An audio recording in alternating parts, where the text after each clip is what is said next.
ओर से नए साल की आप सबको शुभकामनाएं और सब लोग अच्छा काम करें।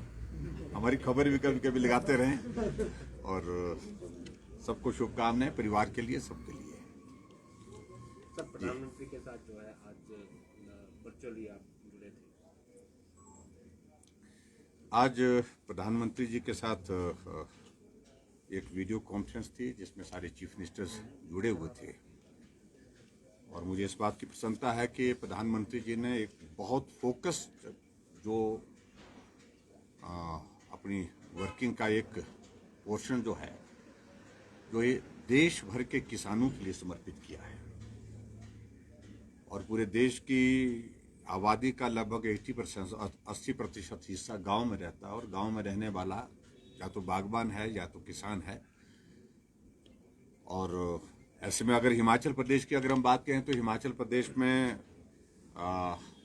किसानों की संख्या, गांव में रहने वाली संख्या जो है, पॉपुलेशन का जो हिस्सा है लगभग वो तो 90% के करीब करीब है।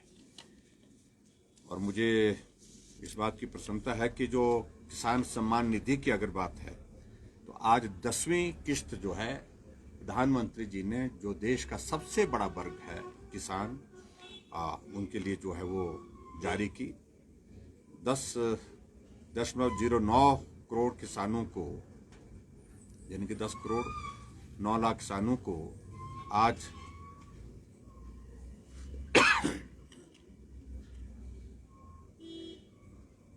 20,946 करोड़ रुपए की प्रधानमंत्री किसान सम्मान निधि की किस्त जारी की है। और मुझे ये बात बताते हुए प्रसन्नता है कि अभी तक देश के किसानों को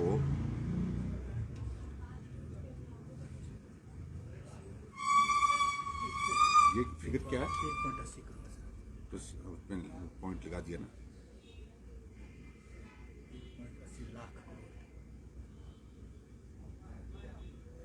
1,80,000 करोड़ रुपए की राशि अभी तक जारी कर दी गई। सरल भाषा में अगर मैं कहूं तो 1,80,000 करोड़ रुपए की राशि जारी की गई। और मुझे ये भी बताते हुए प्रसन्नता है कि देश के 1,24,486 किसानों को 14.04 करोड़ रुपए की इक्विटी ग्रांट भी जो है वो जारी हुई है। हिमाचल प्रदेश की जहां तक बात आती है तो हिमाचल प्रदेश के लिए इसमें 9,68,164 किसानों को किसान सम्मान निधि का लाभ मिला है और 31 दिसंबर 2021 तक 1,537 करोड़ रुपए, 1,537 करोड़ रुपीस जो है वो हिमाचल प्रदेश को इस किसान सम्मान निधि के अंतर्गत जो है हमारे किसानों को प्राप्त हुआ है। प्रदेश में 7 एफपीओ को भी आज 16.72 लाख रुपए जो है वो इक्विटी ग्रांट जारी की गई। तो ये एक संक्षिप्त जानकारी आज की वीडियो कॉन्फ्रेंस की, जिसमें प्रधानमंत्री जी ने संबोधित किया। लेकिन सबसे बड़ा इंपॉर्टेंट पार्ट उसमें यह है कि जिस एक कार्य को हिमाचल प्रदेश ने सरकारी स्तर पर उसकी शुरुआत की, वो प्राकृतिक खेती, उस पर प्रधानमंत्री जी का बहुत बड़ा फोकस रहा और पूरे देश भर के किसानों से इस बात के लिए आग्रह किया कि प्राकृतिक खेती को बढ़ावा देने के लिए आप काम करें। और उस पर एक जो डॉक्यूमेंट्री थी, उस डॉक्यूमेंट्री में भी हिमाचल प्रदेश का बहुत जो काम किया गया उसको भी दर्शाया गया। आज ये हमारे लिए भी प्रसन्नता की बात है। तो कुल मिलाकर के आज प्रधानमंत्री जी ने जहां पूरे देश के लिए नववर्ष की शुभकामनाएं दी और वहां 2022 के पहले दिन देश के किसानों को याद किया, उनके लिए सहयोग की दृष्टि से किसान सम्मान निधि की 10वीं किस्त जारी की। सर 2010 में कृषक मित्र योजना शुरू हुई थी गांव में, लगाए गए थे, लेकिन उनकी ट्रेनिंग के बावजूद आज तक उनकी सेवाएं नहीं ली गई। क्या इस दिशा में सर सरकार कोई प्रयास? नहीं, उनकी सेवाएं ली गई, लेकिन उनका कृषक मित्र का एक वो कॉन्सेप्ट ये था कि वो वन टाइम ग्रांट आई थी केंद्र सरकार से और उनको लगाया गया था पंचायत में, लेकिन उसके बाद वो ग्रांट बंद हो गई केंद्र सरकार से और केंद्र में सरकार उस वक्त कांग्रेस गवर्नमेंट थी, उन्होंने बंद कर दी और बंद करने के पश्चात जो है उसके बाद दोबारा ग्रांट के लिए अभी तक भी हम टेकअप कर रहे हैं उस सारी चीज़ को लेकर के। काम किया उनने, ट्रेनिंग भी उनकी हुई, और लेकिन अब आज की तारीख में वो ग्रांट नहीं मिलने के कारण जो है वो उस तरह की बात है। सर, कल इस तरह का दो महत्वपूर्ण घटनाएं घटी, दोनों ही दुखद घटनाएं। जैसे रिच को लेके एक थ्रेट परसेप्शन था और कल बड़ी अफरा तफरी का माहौल रहा और पूरा जो सेलिब्रेशन था उसमें निकल गया। दूसरा वैष्णो देवी वाली घटना हुई सर, दोनों को अलग से इस तरह से। वैष्णो देवी में जो घटना हुई है सचमुच में दुखद है, और बहुत सारे करोड़ों लोगों की श्रद्धा है वहाँ पर, और उस भाव के साथ लोग वहाँ पर जाते हैं, और लोगों की इच्छा रहती है कि हम नए साल के इस शुरुआत को माँ का आशीर्वाद लेकर के शुरू करें।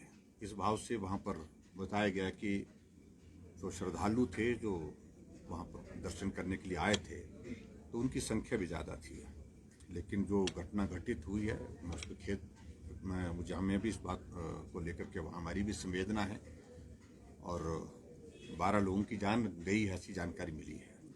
जहाँ तक दूसरी बात की अगर का जिक्र कर रहे हैं तो शिमला के बारे में सिर्फ इतना ही मुझे कहना है उनमें बहुत विस्तार से कुछ चीज़ों को हमको आगे कहने की आवश्यकता नहीं है, क्योंकि वो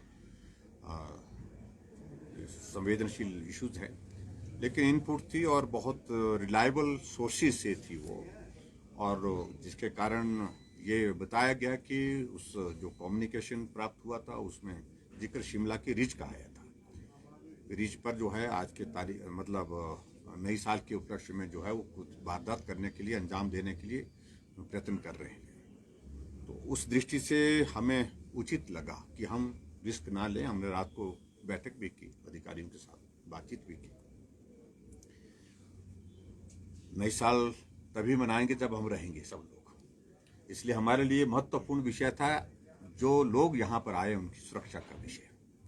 इसलिए कोई भी घटना वहाँ पर ना हो, इस बात को सुनिश्चित करने के लिए वहाँ जो लोग थे आए हुए उनसे हमने निवेदन किया, और निवेदन करने के बाद वो वहाँ पर रिस्क के मतलब, क्योंकि जहाँ जहाँ भी हमने कहा रुके हैं, जहाँ भी आप ठहरे हैं वहाँ जाकर के आप सेलिब्रेट करें, और मुझे लगता कि भी इससे बेहतर और कोई करने की हमारे पास कोई गुंजाइश नहीं थी। वो करने की हमने कोशिश की और सब ठीक है। और इस बात के लिए भी धन्यवाद करना चाहूँगा कि जो हमारी आर्मी की भी एक जो बम को उसका जो यूनिट जो वहाँ से चंडीगढ़ से वहाँ से रवाना हुई थी वो भी वहाँ पर पहुँची, और जो बम डिस्पोजल स्क्वाड जो है उसमें उनने बहुत अच्छा काम किया। वहाँ पर कम से कम आश्वस्त हुए कि इस तरह की घटना वहाँ पर घटित ना हो और सब लोग सुरक्षित रहें, इस बात को लेकर के हमने प्रयत्न किया।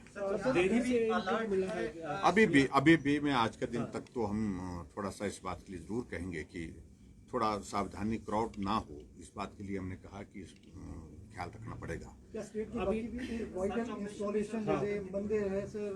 देखिए अभी तक सभी जगह अलर्ट तो सभी जगह किया हुआ है, सभी जगह हमने जानकारी इस बात को लेकर के दी, अलर्ट रहें।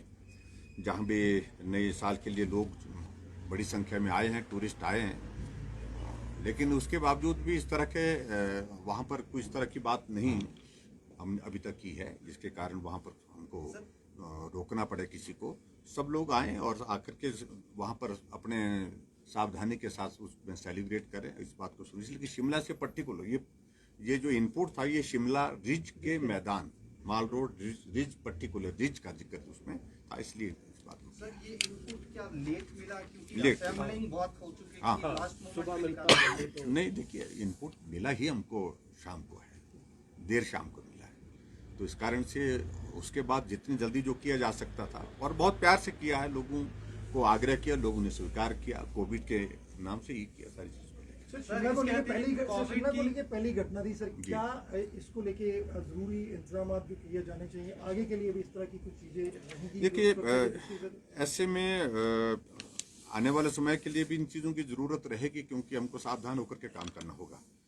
और ऐसे ओकेजन्स पर कुछ लोगों की जो इस तरह के जो तत्व हैं जो सारे अमन में जो है खलल डालना चाहते हैं, और ऐसी जगह को चुनते हैं, ऐसे दिन को चुनते हैं जहां जो है वो इस प्रकार की जो है वो घटना करने की कोशिश करें जिससे एक दहशत का एक माहौल खड़ा हो। तो उस बात को गंभीरता से लेने की जरूरत थी, इसलिए हमने वो किया है। सर, कोविड के मद्देनजर अभी क्या कोई रेस्ट्रिक्शंस होंगी?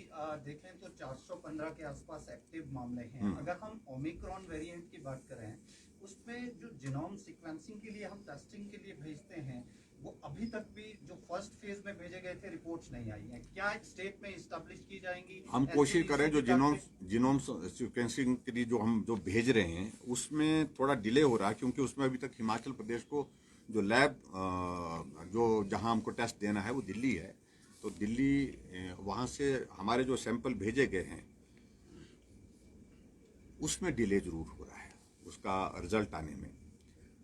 लेकिन सारे मैकेनिज्म डेवलप किया जा रहा है कि जल्दी परिणाम कैसे आ सके, ताकि अगर ओमिक्रॉन का वेरिएंट अगर पाया जाता है तो उसके लिए हमको एक्स्ट्रा एफर्ट्स डालने पड़ेंगे, एक्स्ट्रा प्रिकॉशंस लेनी पड़ेंगी, और उसके बाद हो सकता है उसके बाद फिर रिस्ट्रिक्शंस भी हमको लगानी पड़ेगी। एनसीडीसी की तर्ज पर हिमाचल में लेबोरेटरी लैब्स फिक्स की जाएंगी? हम इस बात पर विचार करें।